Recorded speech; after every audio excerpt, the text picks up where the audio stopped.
sejam muito bem-vindos para mais uma aula de ciências. Eu sou a professora Carla Ayren. Vamos à leitura do nosso objeto de conhecimento? Aula 37. Objeto de conhecimento. Estrutura da matéria. Aspectos quantitativos das transformações químicas. Detalhamento. Ligações e funções químicas. Ligações químicas. Então, vamos à nossa aula?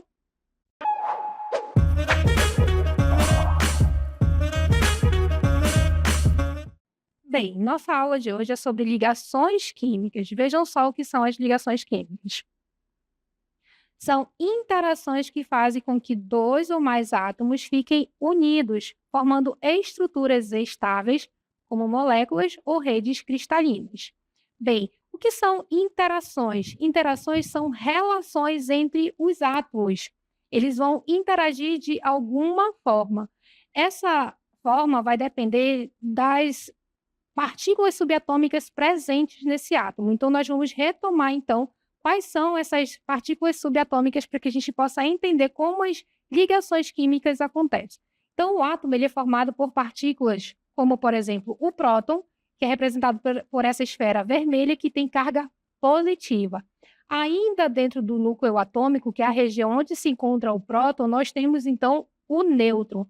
O nêutron é uma outra partícula subatômica, porém, entretanto, ele não tem carga elétrica. Ele, como o próprio nome diz, é nêutron. E eles estão, então, dentro desta região chamada de núcleo atômico. Ao redor deste núcleo, nós temos uma terceira partícula subatômica, que é o elétron. O elétron tem carga negativa e ele vai manter órbita ao redor deste núcleo. E é justamente, então, aqui nessa região onde os elétrons estão, que vão ocorrer, então, as ligações químicas, dependendo de como esse elétron vai estar, se ele vai estar saindo do átomo, se ele vai estar entrando no átomo, ou se ele vai estar sendo compartilhado entre os átomos. Então, é justamente na eletrosfera, a partir do comportamento dos elétrons, que as ligações químicas vão acontecer. E é justamente quando os átomos eles interagem, ou seja, quando eles se juntam, dependendo do tipo de ligação química, que a matéria vai se formar. E o que é matéria? É tudo que existe, seja um corpo inanimado, seja um ser vivo, tudo que existe vai existir a partir da interação entre esses átomos que vai acontecer, então, a partir do comportamento dos elétrons. Então, esses átomos vão interagir e vão formar moléculas, essas moléculas vão se juntar e formar, então, a matéria. Bem, e como surgem, então, as ligações químicas? Elas surgem devido à atração entre cargas elétricas presentes no átomo. Que cargas são essas, Professora, a carga elétrica ela pode ser de dois tipos. Ela pode ser uma carga positiva ou uma carga negativa. E segundo a lei da eletrostática, essas cargas elas têm comportamentos bem definidos. Então, cargas de mesmo sinal, ou seja, positivo com positivo ou negativo com negativo. Quando você aproxima dois corpos de cargas de mesmo sinal, o que vai acontecer com esses corpos? Eles vão se separar, eles vão para longe um do outro, eles vão se repelir. Já corpos de cargas de sinais diferentes, esses corpos eles vão se atrair. Então, quando eu tenho um corpo de carga positiva se aproximando de um corpo de carga negativa, qual é o comportamento, então, desses corpos? Eles vão se atrair, eles vão se aproximar. Então, as ligações químicas, elas vão acontecer devido, então, à relação entre essas cargas elétricas presentes, então, no átomo. E como nós vimos ainda há pouco, dentro da estrutura atômica, nós temos aqui, então, olha, vejam só, o próton tendo carga positiva e o elétron tendo carga negativa, já mostrando, então, a interação dessas forças eletrostáticas na constituição do átomo. Então, vamos então, por que os átomos se ligam? Os átomos, eles tendem a se unir para alcançar a estabilidade. E o que é a estabilidade para um átomo? O átomo ele é estável quando ele apresenta 8 elétrons na sua camada de valência. O que é a camada de valência? É a última camada do átomo, onde estão os elétrons. Quando eles têm 8 elétrons nessa última camada, ele é, então, estável. E foi observado durante aí os estudos dos cientistas que existem elementos químicos que têm essa estabilidade naturalmente, ou seja, eles já têm 8 elétrons na sua camada de valência, já na natureza. Esses elementos são chamados de gases nobres. Então, o que observou-se? Que todos os elementos da tabela periódica, com exceção dos gases nobres, não têm 8 elétrons na camada de valência. E eles buscam, então, alcançar esses 8 elétrons, igualmente aos gases nobres, para ter a sua estabilidade eletrônica. E é essa busca por ter 8 elétrons que faz com que os átomos interajam e formem, então, tudo o que existe. E a partir dessa verificação de que há um grupo de átomos que tem 8 elétrons na camada de valência, e essa observação de que todos os outros buscam, então, ter 8 elétrons na sua camada, surge, então, a regra ou a teoria do octeto, que diz o seguinte, vejam só. Essa lei ou teoria estabelece que os átomos tendem a ganhar, ou seja, percebam só, um átomo ele vai receber elétrons. Ele vai ganhar, perder ou compartilhar elétrons para completar, então, a sua camada de valência. E essa camada vai estar completa quando ela estiver com 8 elétrons, alcançando, então, assim, a configuração eletrônica estável, similar aos únicos elementos que têm essa configuração naturalmente, que são os gases nobres. E, portanto, eles, por terem 8 elétrons na sua camada de valência, os gases nobres são quimicamente inertes. O que isso quer dizer? Que eles estão na natureza e estão ali com baixa energia de reação. Isso quer dizer que eles não buscam se juntar com outros elementos na natureza, fazendo deles elementos estáveis. Então, o octeto leva o átomo a um estado de energia mais baixo, tornando-o mais estável e menos reativo. Isso ocorre porque, ao completar 8 elétrons na camada de valência, o átomo atinge uma distribuição eletrônica semelhante à dos gases nobres, que representam, então, o estado energético favorável para esses elementos garantirem, então, a sua estabilidade. Então, vamos observar agora uma animação que vai nos contar um pouco mais sobre essa regra do octeto. A grande virada na compreensão das ligações químicas e da estabilidade atômica veio com o trabalho de Gilbert Newton Lewis, um químico norte-americano. Em 1916, Lewis propôs uma teoria que explicava como os átomos interagem para formar moléculas, levando à regra do octeto. Lewis observou que, ao formar ligações, os átomos tendem a adquirir uma configuração eletrônica similar à dos gases nobres, elementos que já são estáveis e que possuem uma camada de valência completa com 8 elétrons, com exceção do hélio, que tem 2 elétrons na camada externa. Os gases nobres, como o néon e o argônio, são quimicamente inertes, e Lewis percebeu que essa inércia estava ligada à sua configuração eletrônica. Ele sugeriu que, ao formar compostos, os átomos de outros elementos tentam alcançar a mesma estabilidade, ganhando, perdendo ou compartilhando elétrons para completar sua camada de valência com 8 elétrons. A ideia de que os átomos buscam completar sua camada de valência com 8 elétrons rapidamente ganhou aceitação, pois explicava de forma simples muitas reações químicas e a formação de compostos. A regra do octeto tornou-se uma base importante para entender as ligações covalentes, onde átomos compartilham elétrons, e as ligações iônicas, onde átomos ganham ou perdem elétrons. Então, como nós vimos na animação, né, Lewis ele percebeu que existia ali uma relação entre os 8 elétrons na camada de valência de um gás nobre com a estabilidade desses elementos, e percebeu que os outros elementos buscavam, então, estabelecer ligações químicas para que viessem, então, a alcançar a mesma configuração eletrônica desses elementos. Professora, o que é a configuração eletrônica? A configuração eletrônica, ela nada mais é do que a distribuição dos elétrons dentro da eletrosfera, como eles estão organizados. Isso é a configuração eletrônica, então, de um átomo. E ter 8 elétrons na camada de valência faz parte, então, desta configuração. Bem, agora que nós entendemos por que que os átomos eles buscam se juntar e como ocorre, então, essa junção desses átomos, vamos verificar quais são os tipos de ligações químicas que existem. Elas são 3 ao todo: as ligações iônicas, covalentes e as metálicas. Cada uma delas com suas características próprias. Vejam só, então as ligações iônicas, elas acontecem quando íons de cargas opostas são mantidos por atrações eletrostáticas. Então nós vimos ainda há pouco que os átomos eles podem apresentar carga elétrica. Essa carga está relacionada ao fato de um átomo perder ou ganhar elétrons.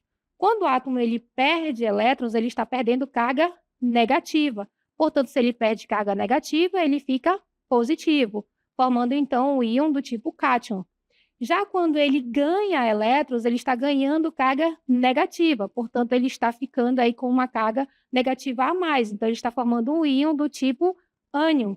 E a diferença de carga, ou seja, de carga positiva e negativa, que vai fazer que ocorra então a ligação iônica, mantida então pela força eletrostática, que é essa força entre partículas de sinais opostos.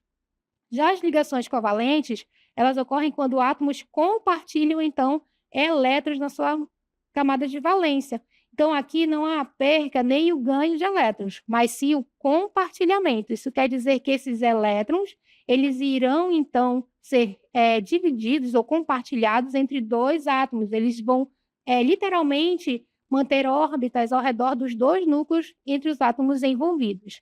Já nas ligações metálicas, o que acontece? Os átomos metálicos eles formam uma ampla estrutura de alta mobilidade eletrônica. Isso quer dizer o quê? Os metais eles têm por características serem doadores de elétrons. Por eles terem poucos elétrons na sua camada de valência, em torno de 1 a 3 elétrons, eles tendem a perder esses elétrons. E na ligação metálica, que ocorre entre átomos de metal, nenhum deles quer ficar com esses elétrons, mas todos eles vão estar juntos devido à migração constante desses elétrons de um átomo para o outro, formando então aí a ligação metálica. Então vamos observar agora as características de cada uma dessas ligações. Vejam só. Nas ligações iônicas, é uma ligação formada por meio de atração eletrostática. E como nós falamos ainda há pouco, essa atração eletrostática é devida à diferença de carga positiva e negativa. Vamos esclarecer aqui, então, o termo íon. Quando o átomo ele é neutro, ele quer dizer o quê? Que ele tem a mesma quantidade de prótons e de elétrons. Quando o átomo ele perde ou ganha elétrons, ele não é chamado mais de átomo, mas sim de íon, porque essa palavra quer dizer que ele está carregado, seja positivamente ou negativamente. Se for positivo, ele é um íon do tipo cátion. Se for negativo, ele é um íon do tipo ânion. E essa diferença de cargas opostas que vai manter, então, a ligação iônica. Então, as forças de atração são intensas nesse tipo de ligação, ou seja, na ligação iônica. Por isso, a dissolução requer muita energia para desfazer, então, esse tipo de ligação química.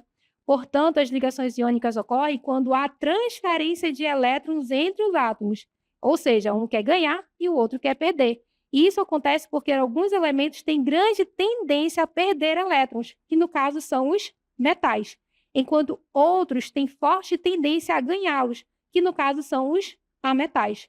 Essa troca ocorre principalmente entre metais e ametais. Os metais que possuem poucos elétrons na camada de valência perdem-nos facilmente e se transformam em cátions. Já os ametais, que já têm a valência quase completa, eles tendem a ganhar elétrons, formando então assim a ligação iônica. A atração eletrostática entre essas cargas opostas é o que forma a ligação iônica. Como essa força de atração é muito intensa, as cargas de sinais opostos se atraem fortemente. As ligações iônicas são difíceis de quebrar, exigindo muita energia para separar os íons de um composto iônico.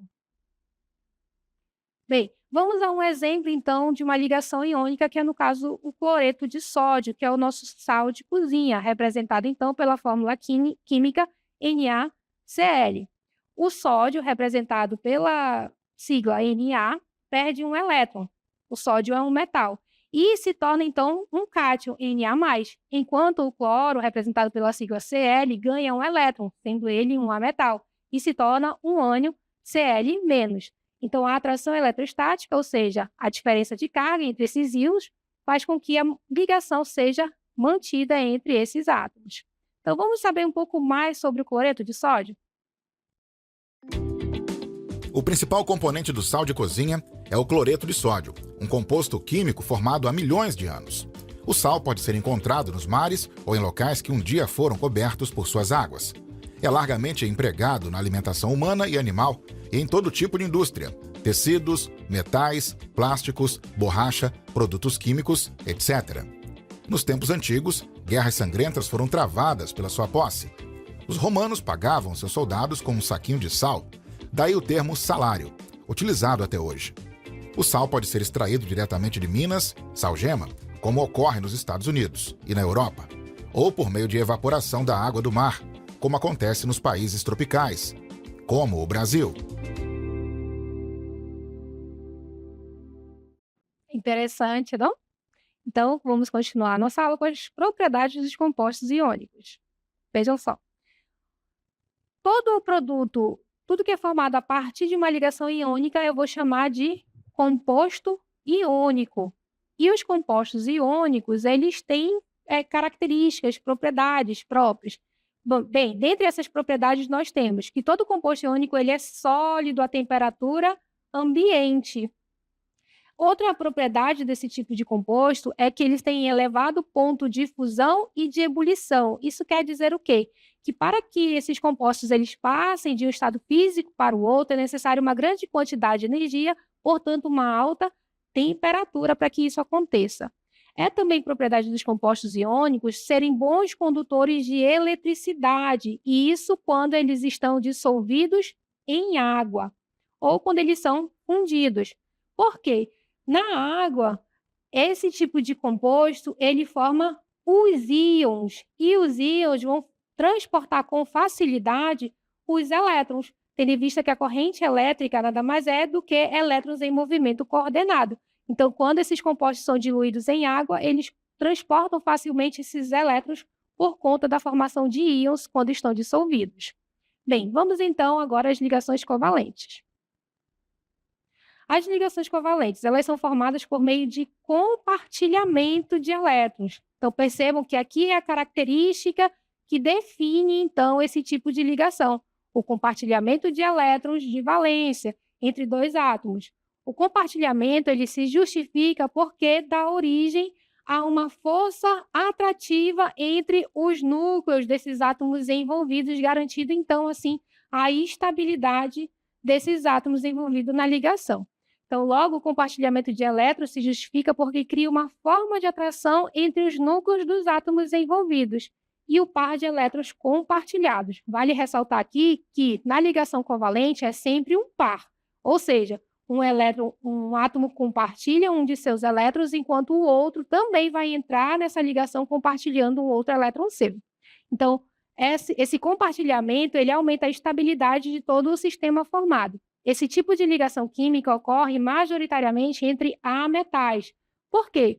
Por que ametais tendem a formar, então, ligações covalentes? Porque nenhum deles querem perder. Esses elementos, normalmente, têm muitos elétrons na sua camada de valência, entre 5 a 7. Então, falta pouco para eles alcançarem um octeto. Então, não é interessante que eles percam elétrons, mas sim ganhem. Então, dentro desta característica, eles tendem a fazer o quê? O compartilhamento de elétrons, levando, então, às ligações covalentes.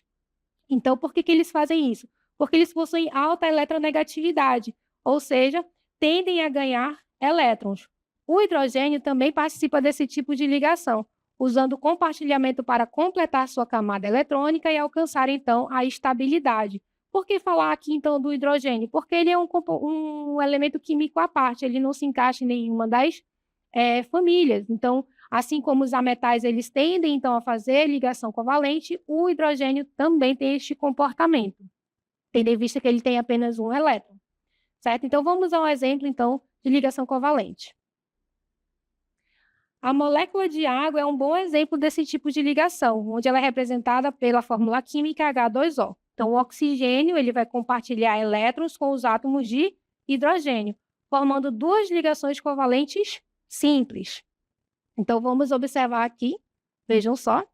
Nós temos, então, 2 átomos de hidrogênio e um átomo de oxigênio. Durante a junção, nós formamos, então, a molécula de água, H2O. O hidrogênio ele possui apenas um elétron e precisa de 2 na sua última camada para se estabilizar. Por quê? O hidrogênio ele tende a se parecer com a configuração eletrônica do hélio, que é o único gás nobre que tem 2 elétrons na camada de valência. Já o oxigênio ele possui 6 elétrons na camada de valência e precisa completar, então, os 8. Ao completar um par de elétrons com cada átomo de hidrogênio, o oxigênio atinge, então, o octeto, enquanto cada hidrogênio completa sua dupla eletrônica, que são os seus 2 elétrons na camada de valência.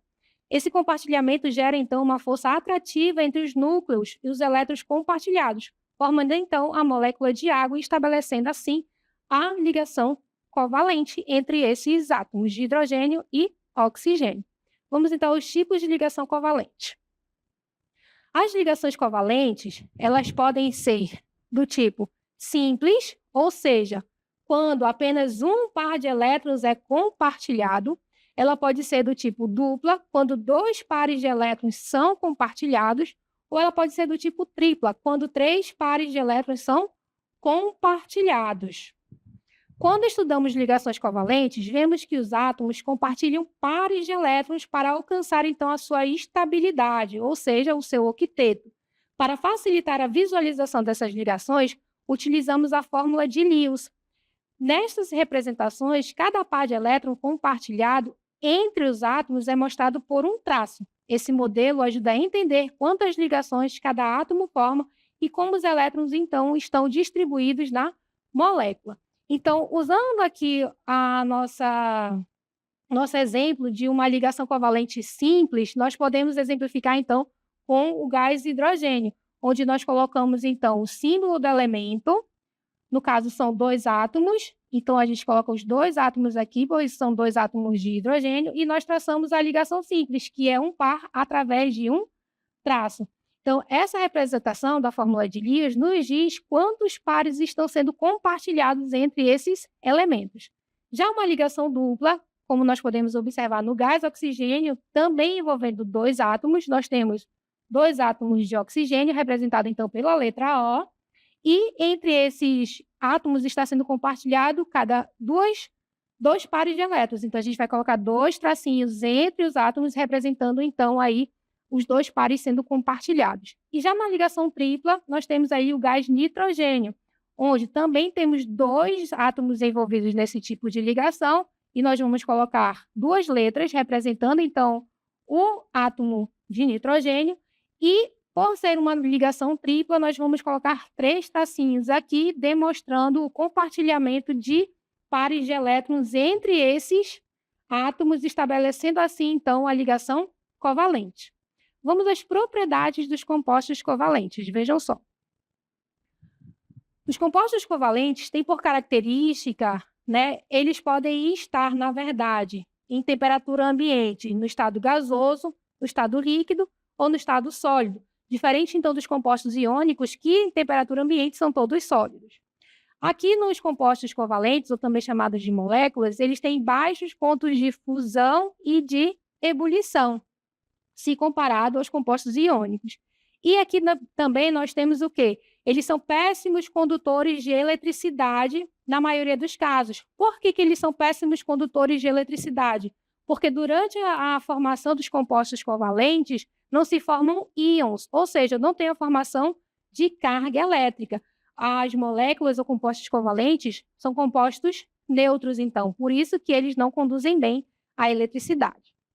Bem, vamos observar então agora as ligações metálicas. Essas ligações elas ocorrem entre átomos de metais, onde forma-se uma nuvem de elétrons livres que se movem entre os átomos de metal. Então, esses elétrons são deslocalizados, o que permite que a propriedade desses elementos seja única. A chamada nuvem de elétrons que se forma na ligação metálica é formada pelos elétrons da camada de valência dos metais. que ficam deslocados, ou seja, não pertencem a um átomo específico. Em vez disso, esses elétrons se movimentam livremente entre todos os núcleos positivos do metal, criando uma espécie de mar ou de nuvem eletrônica. E é justamente essa formação dessa nuvem que vai manter esses átomos unidos, pois, como eu já disse para vocês, esses elétrons eles ficam migrando de forma contínua de um núcleo para o outro, formando então essa nuvem eletrônica. Esse tipo de ligação vai dar origem a substâncias metálicas encontradas em forma de sólidos, brilhantes e bem estruturados. Bem, vamos observar então agora alguns exemplos de metais. Vejam só. Temos o ferro como exemplo de metal, é um dos metais mais comuns e está presente em estruturas de construção, de vigas e pontes, bem como em eletrodomésticos e automóveis. Então, percebam que o ferro é bem comum no nosso cotidiano. Temos também o alumínio, que é encontrado em latas de refrigerante, em embalagens, utensílios de cozinha, janelas e portas, além de ser utilizado na indústria aeronáutica e automotiva. Temos também o cobre, que está presente em fios elétricos, tendo em vista que é um ótimo condutor de calor, em cabos, circuitos elétricos, eletrodomésticos e encanamentos. Temos também como exemplo de metal o ouro, que é muito usado em joias e eletrônicos de alta precisão, tendo em vista que o ouro é um dos melhores condutores de eletricidade dentre os metais. E ele pode ser usado como conectores de chips, devido à sua excelente condutividade elétrica e resistência à oxidação. Temos também a prata, está presente em joias, moedas, talheres, componentes eletrônicos e espelhos. Temos o níquel como outro exemplo de metal, que é usado em baterias recarregáveis, como as de níquel, cádmio e níquel hidreto metálico, além de ser um componente de muitas de ligas metálicas.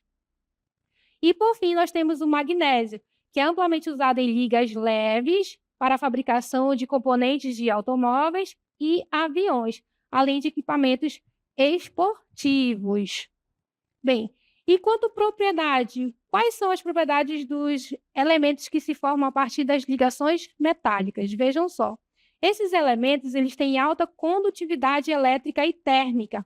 Essa alta condutividade elétrica e térmica está intimamente ligada à nuvem de elétrons presente nesses compostos.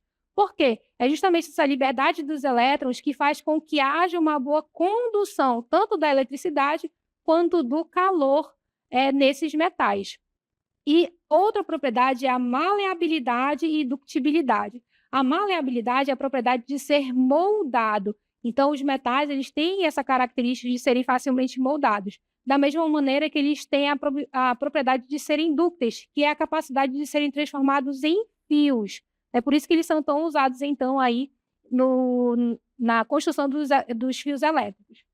E temos também, por característica desse tipo de componente formado por ligações metálicas, o brilho. Por quê? Também é uma outra característica ligada à sua nuvem de elétrons. Quando a luz bate nesses elétrons, ela é emitida facilmente, fazendo com que eles tenham, então, essa característica aí de brilharem no meio. Bem, vamos, então, a uma animação que vai nos mostrar um pouco mais sobre os metais. Brilho dos metais. Os metais brilham porque os elétrons, que estão se movendo livremente dentro do metal, como um mar de elétrons, absorvem e depois soltam a luz. Quando a luz bate no metal, esses elétrons livres pulam para um nível de energia mais alto e, quando voltam ao normal, liberam essa luz de volta. A cor que vemos no metal depende de que tipo de luz é liberada. Condução de calor e eletricidade. Os metais são bons em conduzir calor e eletricidade, e isso também tem a ver com os elétrons livres.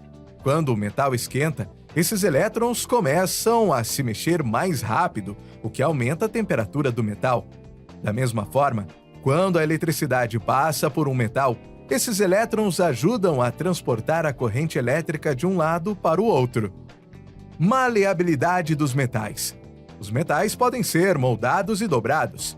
Isso acontece porque o mar de elétrons ajuda a proteger e a equilibrar as forças entre os átomos do metal. Quando batemos em um metal com um martelo, ao invés de quebrar, ele muda de forma. O ouro é o exemplo perfeito de um metal super maleável. Ductilidade dos metais. Além de serem maleáveis, os metais podem ser esticados em fios longos e finos, o que chamamos de ductilidade. Isso é possível porque quando esticamos o metal, os átomos se rearranjam de uma maneira ordenada e os elétrons livres ajudam a manter tudo junto. A platina, por exemplo, é um metal que pode ser muito útil devido a essa propriedade.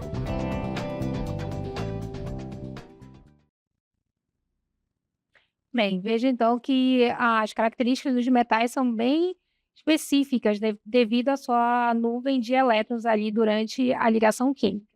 Então vamos saber um pouco mais sobre a idade dos metais. A última fase da pré-história foi caracterizada pela descoberta e dominação dos metais pelos homens, seja na confecção de artefatos, armas ou ferramentas. Então vamos aqui ver qual a importância dos metais na idade dos metais. Olá, alunos! Eu sou o professor Artemio Montanho, do componente de História, e nós vamos conversar um pouco sobre a importância da utilização dos metais na pré-história, tá bom? Que, lembra, pré-história é dividida em quê? Período paleolítico, neolítico e idade dos metais. Então, nas duas primeiras fases, o homem basicamente descobriu a utilização das pedras como formas de utilizá-las como ferramentas. Para quê? Para se trabalhar a terra, para caçar, utensílios domésticos e tudo mais. No entanto, a partir de 6.000 anos, ali por volta de 6.000 anos antes de Cristo, o homem descobre que outros materiais podem ser utilizados também para a produção dessas ferramentas, como, por exemplo, os chamados metais. E é justamente nesse período que o homem vai dominar o processo de fundição desses metais e utilizarão principalmente o cobre, o bronze e o ferro, tá bom? Numa sequência de dominação de conhecimento de técnicas para se trabalhar esses metais, sendo que o último deles vai ser o ferro, onde necessitava-se de uma técnica especial de fundição e também o controle do carbono para poder se formar a liga necessária do ferro. Então, nem todo mundo dominava essa técnica. Agora, qual a importância da gente falar que nesse período da chamada Idade dos Metais, o homem dominou as técnicas de fundição do ferro? Para que ela servia? Bem, primeiramente para substituir as ferramentas anteriormente feitas com exclusividade de pedra. Então agora, os utensílios domésticos, tanto para armazenagem de alimento, como também os arados que eram utilizados na agricultura que o homem aprendeu a desenvolver no seu processo de siniterização, serão agora substituídos pelos utensílios e ferramentas de ferro. Tanto que isso também vai possibilitar que os grupamentos que agora vão começar a se reunir, formando os primeiros aglomerados que darão início às cidades, viverão em constante guerras umas com as outras, tá bom? Então, não só trouxe melhoria nas técnicas que necessitavam os homens naquele momento para a sua sobrevivência, mas também acabou acirrando conflitos intensos por dominações de áreas de terras diferentes. Mas, no entanto, lembre, graças ao processo de domínio, tá, dos metais, bem como do fogo, que o homem aprendeu ali a dominar para cozer os alimentos, mas também agora para fazer esse processo de fundição dos metais. Então nós vamos ter ali o início da vida em sociedade do homem nesse período, durante a chamada pré-história. Ok? Obrigado pela atenção de vocês. Então, essa foi a nossa aula sobre ligações químicas. Até uma próxima.